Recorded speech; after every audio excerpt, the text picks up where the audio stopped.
Hello ನಮಸ್ಕಾರ ರೀಪ್ಪ ಎಲ್ಲ ದೊಡ್ಡ ಮಂದಿಗೆ. ನಾನು ನಿಮ್ಮ ಪ್ರೀತಿ ವೆಂಕಟೇಶ್. ಒಂದು ಜನರಲ್ಲಿ ವಿನಂತಿ ಏನಪ್ಪ ಅಂದ್ರೆ, ಎಲ್ಲರೂ ಗುಡಿಗಳಿಗೆ ಹೋಗಿ ಗುಡಿಯಲ್ಲಿರ್ತಕ್ಕಂಥ ಹುಂಡಿಗಳಿಗೆ ಹಣವನ್ನು ಹಾಕ್ತೀರಿ. ಹೆಚ್ಚಾಗಿ ಕಂಡಿರ್ತಕ್ಕಂಥದ್ದು ನಾನು. ಅದ್ರ ಬಗ್ಗೆ ಒಂದಿಷ್ಟು ಏನಾದರೂ ವಿಷಯವನ್ನು ಹೇಳಬೇಕಂತ ಬಂದಿದ್ದೀನಿ. ಏನಪ್ಪ ಅಂದ್ರೆ, ಎಲ್ಲರೂ ದೇವರು ಗುಡಿಯೊಳಗೆ ಹೋಗಿ ದೇವರಿಗೆ ನಾವು ಕೊಟ್ಟರೆ ದೇವ್ರು ನಮಗೆ ಕೊಡ್ತಾನಂತನ್ನೋ ಮೂಢನಂಬಿಕೆ ಒಳಗೆ ಬದುಕಬೇಕಾಗತ್ತಾರ.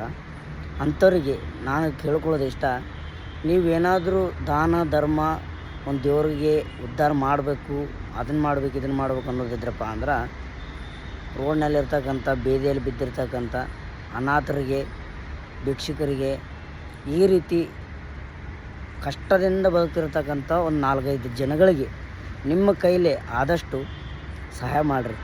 ಆದರೆ ಅದನ್ನು ಬಿಟ್ಬಿಟ್ಟು ನೀವು ದೇವರು ಗುಡಿ ಹುಂಡಿ ಒಳಗೆ ರೊಕ್ಕ ಹಾಕ್ತೀರಿ. ಅದು ರೊಕ್ಕ ಎಲ್ಲೆಲ್ಲಿ ಹೊಂಟದಿ, ಏನು ಸರ್ಕಾರದವ್ರು ಏನು ಮಾಡಕತ್ತಾರ ಅನ್ನೋದ್ರು ಕೂಡ ಯಾವುದೇ ಮಾಹಿತಿ ಇಲ್ಲ.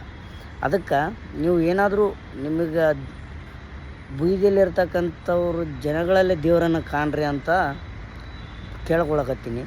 ಇದರಿಂದ ಒಂದಿಷ್ಟು ಜನಗಳಿಗೆ ಅನ್ನಿಸ್ಬೋದು, ಏನು ದೇವ್ರಿಗೆ ಗುಡಿಗೆ ಹೋಗಿ ದೇವ್ರನ್ನಾಗ ರೊಕ್ಕ ಹಾಕ್ಬೇಡ ಅಂತಾನಲ್ಲ ಅಂತೇಳಿ. ಆದರೆ ಅದು ದೇವ್ರಿಗೆ ಹಾಕಿದ ರೊಕ್ಕ ದೇವ್ರಿಗೇನು ಹೋಗಂಗಿಲ್ಲ. ಅಲ್ಲಿರ್ತಕ್ಕಂಥ ಸ್ವಾಮಿಗಳು ಅಭಿವೃದ್ಧಿಗಾಗಿ ಏನು ಹೋಗಕತ್ತಿಲ್ಲ, ಅದೆಲ್ಲ ಸರ್ಕಾರಕ್ಕೆ ಹೊಂಟದ. ಆ ಸರ್ಕಾರನೂ ಏನು ಮಾಡೋದೈತಿ, ಉದ್ಧಾರದ ಹೆಸರಿನಾಗ ಅವ್ರ ಬೊಕ್ಸೆ ತುಂಬ್ಕೊಳಕತ್ತಾರ. ಅದ್ರ ಸಲುವಾಗಿ ಎಲ್ಲರೂ ಇದೊಂದು ನಿಮ್ಮ ಕೈಲಿ ಆದಷ್ಟು ಮಾಡಿರಿ ಅಂತ ನಂದು. ಆದರೆ ನಮ್ಮ ಕಡೆ ಇಲ್ಲ, ನಾವು ಮಾಡೋಕೆ ನಾವು ಮುಂದಿನ ದಿನಗಳಲ್ಲಿ ಕೈಲಿ ಆದಷ್ಟು ಏನಾದರೂ ಮಾಡ್ತಾ ಹೋಗ್ತೀನಿ ಅಂತ ಹೇಳ್ತಾ ಈ ವಿಡಿಯೋ ನಿಮ್ಮಲ್ಲಿ ವಿನಂತಿಸ್ಕೊಳ್ತಾ ಇದ್ದೀನಿ. ಥ್ಯಾಂಕ್ ಯು, ಧನ್ಯವಾದಗಳು, ನಮಸ್ಕಾರ ರೀಪ್ಪ.